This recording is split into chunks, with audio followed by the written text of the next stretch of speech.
Hello friends, welcome to my channel. ఈరోజు వీడియోలో వచ్చేసి సంక్రాంతి స్పెషల్ పిండి వంట రెసిపీ పప్పు చెక్కల్ని అయితే మీతో షేర్ చేసుకోబోతున్నానండి. చూడండి, ఎంతో క్రిస్పీగా పప్పు చెక్కలు. ఒకటి తుంచి చూపిస్తాను, చూడండి ఎంత క్రిస్పీగా ఉన్నాయో. చూసారా? చూడండి, గుల్లగా క్రిస్పీగా పప్పు చెక్కలండి. పండగ పూట అనే కాకుండా ఎప్పుడన్నా ఈవినింగ్ స్నాక్స్ లాగైనా ప్రిపేర్ చేసుకోవచ్చండి ఈ పప్పు చెక్కల్ని అయితే. ఎవరైనా కొత్తగా చూస్తా అంటే నా ఛానల్ని సబ్స్క్రైబ్ చేయండి, లైక్ చేయండి, షేర్ చేయండి. ఇలాంటి మరికొన్ని ఇంట్రెస్టింగ్ వీడియోస్ కోసం నా ఛానల్ని సపోర్ట్ చేయండి. ఇప్పుడు లేట్ చేయకుండా రెసిపీ ప్రిపేర్ చేసుకుందామండి. సంక్రాంతి స్పెషల్ పిండి వంటల్లో ఇదే ఒక రెసిపీ అండి. పప్పు చెక్కలు ప్రిపేర్ చేసుకునేదానికి 2 hours ముందు బాగా కడిగి నానబెట్టుకోవాలండి పెసరపప్పుని. సగ్గు బియ్యంని కూడా బాగా వాష్ చేసుకొని సన్న సగ్గు బియ్యం తీసుకున్నానండి. ఇది కూడా నానబెట్టుకోవాలి 2 hours ముందు. ఆ తర్వాత కావాల్సిన ఇంగ్రీడియంట్స్ అండి: నువ్వులు 2 spoons, కొత్తిమీర కట్ చేసి తీసుకున్నాను, కరివేపాకు తీసుకున్నానండి కట్ చేసి. ఆ తర్వాత వెల్లుల్లి, జీలకర్ర, ఎండుమిర్చి 4 తీసుకున్నానండి. మిక్సీ జార్ తీసుకొని వెల్లుల్లి, ఎండుమిర్చి, జీలకర్రని కచ్చాపచ్చాగా గ్రైండ్ చేసుకోవాలండి.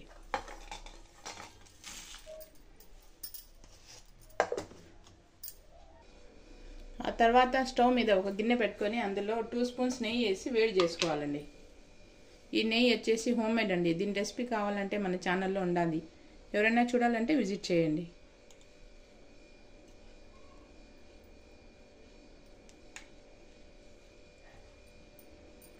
నెయ్యిని బాగా హీట్ చేసుకోవాలండి.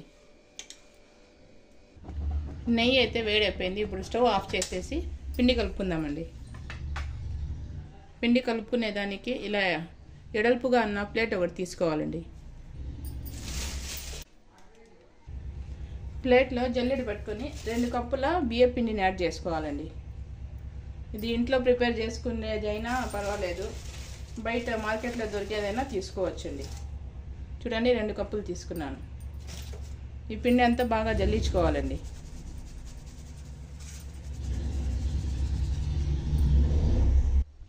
చూడండి, పిండి అంతా ఇలా జల్లించుకోవాలండి. ఉండలు ఏమన్నా ఉంటే ఇందులో వచ్చేస్తాయి. ఈ వేడి నెయ్యిని ఈ పిండిలోకి వేసుకోవాలండి.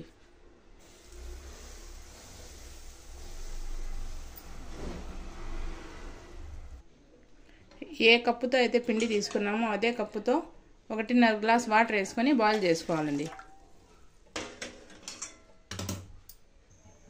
ఇప్పుడు ఈ పిండి అంతా బాగా కలుపుకోవాలండి. నెయ్యి అంతా పిండికి పట్టించల్లా. చూడండి, ఇలా ప్రెస్ చేసుకుంటూ కలుపుకోవాలండి.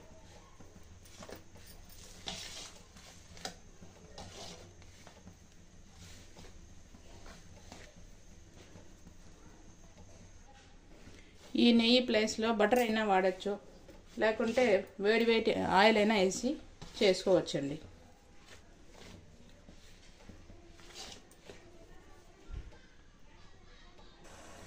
టూ స్పూన్స్ నెయ్యిని తీసుకున్నాను కదండి. ఇది నెయ్యి అయితే కరెక్ట్గా సరిపోయింది. చూడండి, చేస్తే ఇలా ముద్దలాగా రావాలి. పిండిని ఇలా చేతిలోకి తీసుకొని చూస్తే చూడండి, సరిపోకపోతే ఇంకొంచెం నెయ్యిని యాడ్ చేసుకోవాలి. ఆ తర్వాత ఇందులో టేస్ట్కి సరిపడా సాల్ట్ని యాడ్ చేసుకోవాలండి.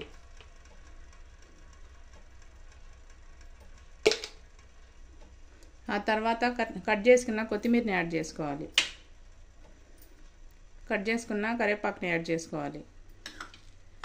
అలాగే 2 spoons నువ్వుల్ని యాడ్ చేసుకోవాలండి. అప్పుడే కచ్చా పచ్చాగా మిక్సీకి వేసుకున్న పేస్ట్ని యాడ్ చేసుకోవాలండి.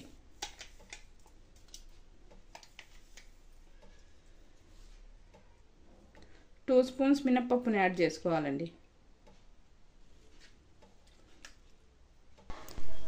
మినప్పప్పు కాదండి, పెసరపప్పుని యాడ్ చేసుకోవాలి. అలాగే 1 స్పూన్ సగ్గు బియ్యంని యాడ్ చేసుకోవాలండి. ఇదంతా బాగా మిక్స్ చేసుకోవాలండి.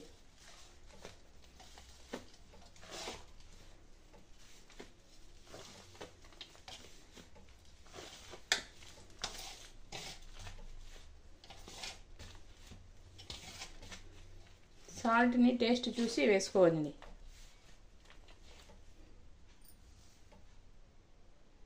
ఇందులో ఎక్స్ట్రా కారం అయితే ఏమీ వేయలేదండి, స్పైసీ ఎక్కువ అయిపోతుంది అనేసి. నేనైతే పిల్లల కోసం చేస్తూ ఉన్నాను కాబట్టి స్పైసీ కొంచెం తక్కువనే చేస్తూ ఉన్నాను.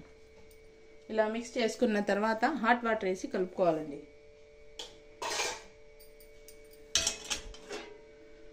కొంచెం కొంచెం వేసుకొని కలుపుకోవాలి. స్పూన్తో కలుపుకోవాలండి.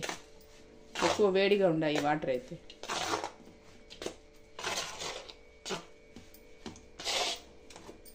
వాటర్ని చూసుకొని యాడ్ చేసుకోవాలి.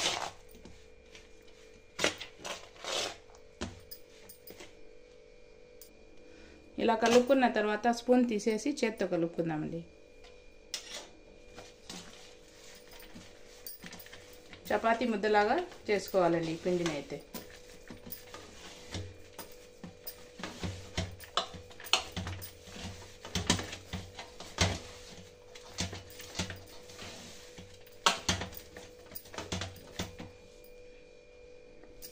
చూడండి, పిండిని అయితే ఇలా కలుపుకోవాలండి.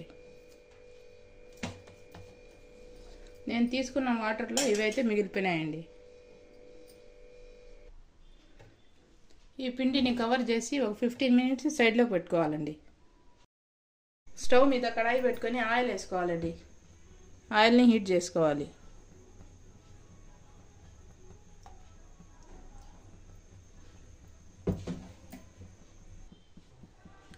ఆయిల్ హీట్ అయ్యేలోపు చెక్కల్ని ప్రిపేర్ చేసుకుందామండి. అందుకోసం కొంచెం ఆయిల్ని తీసుకోవాలి. 15 మినిట్స్ తర్వాత పిండి ఇలా ఉంది చూడండి.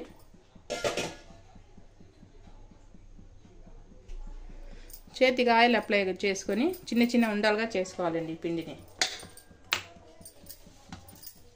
పైన నుంచి ఇలా కొంచెం ఆయిల్ అప్లై చేయాలి పిండికి. ఇలా కొంచెం కొంచెం పిండిని తీసుకొని ఉండలాగా చేసుకోవాలండి. అన్నీ ఇలాగే ఉండలు చేసి పెట్టుకోవాలండి. ఒక వాయికి సరిపడా ఉండలు చేసుకోవాలండి. మిగతా పిండిని తడి క్లాత్తో క్లోజ్ చేసి పెట్టుకోవాలండి. ఇప్పుడు చెక్కల్ని ఒత్తుకోవాలండి. ఒక పాలిథిన్ కవర్ తీసుకొని దానికి ఆయిల్ అప్లై చేసుకోవాలండి.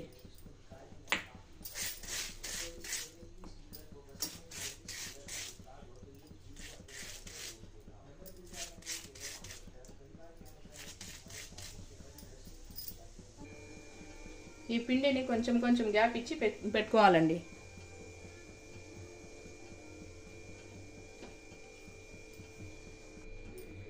పైన నుంచి ఇంకో కవర్ పెట్టుకొని ఒత్తుకోవాలండి.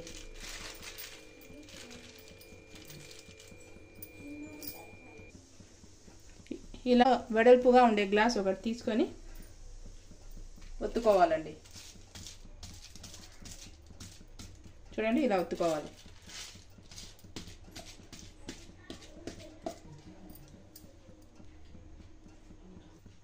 చూడండి, చెక్కలన్నీ ఇలా ఒత్తుకోవాలండి.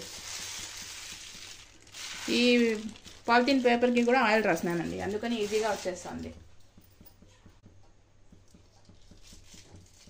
చూడండి, ఆయిల్ అయితే హీట్ అయిందా లేదో ఒకసారి చెక్ చేసుకుందామండి. ఆయిల్ అయితే హీట్ అయిపోయింది. ఇప్పుడు ఫ్లేమ్ని మీడియంలో పెట్టుకొని ఈ చెక్కలన్నీ వేసుకోవాలండి.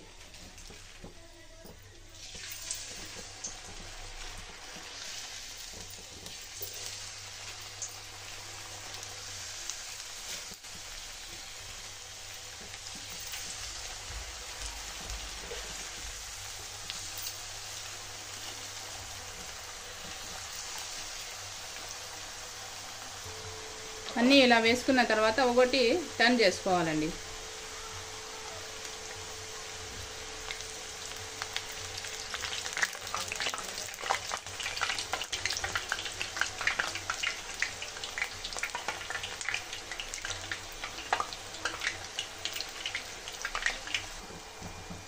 ఇలా గోల్డెన్ కలర్ వచ్చిన తర్వాత తీసుకోవాలండి. చూడండి, ఈ కలర్ వస్తే సరిపోతుంది. ప్లేట్లోకి తీసుకోవాలి. అన్నీ ఫ్రై అయిపోయినాయి చూడండి, తీసేస్తాను నేను అన్నీ.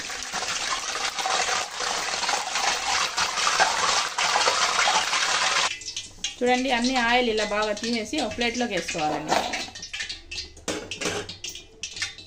ఆ తర్వాత పూరీ ప్రెషర్లో ఎలా చేయాలో చూపిస్తానండి. పూరీ ప్రెషర్ తీసుకొని అందులో ఇదే పాలిథిన్ కవర్ వేసుకోవాలండి. ఆ తర్వాత పిండి ముద్దను తీసుకొని ఇలా పెట్టుకొని ఒత్తుకోవాలండి.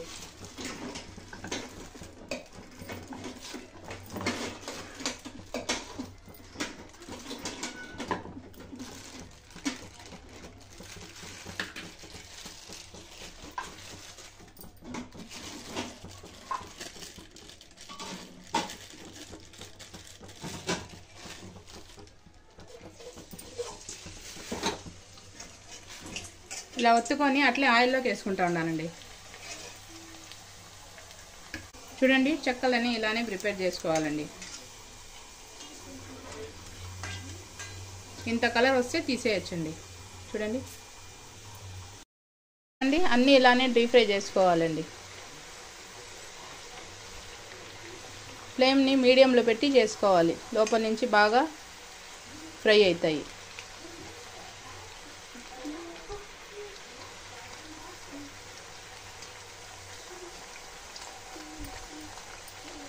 చెక్కలన్నీ గోల్డెన్ బ్రౌన్ కలర్ వచ్చేంత వరకు ఫ్రై చేసుకోవాలండి. చూడండి ఎంతో క్రిస్పీ అండ్ టేస్టీగా చెక్కలు అయితే రెడీ అయిపోయినాయండి, పప్పు చెక్కలు. అంతేనండి, రెసిపీ అయితే కంప్లీట్ అయిపోయింది. చూడండి ఎవరైనా కొత్తగా చూస్తా అంటే నా ఛానల్ని సబ్స్క్రైబ్ చేయండి, లైక్ చేయండి, షేర్ చేయండి. ఇలాంటి మరికొన్ని ఇంట్రెస్టింగ్ వీడియోస్ కోసం నా ఛానల్ని సపోర్ట్ చేయండి.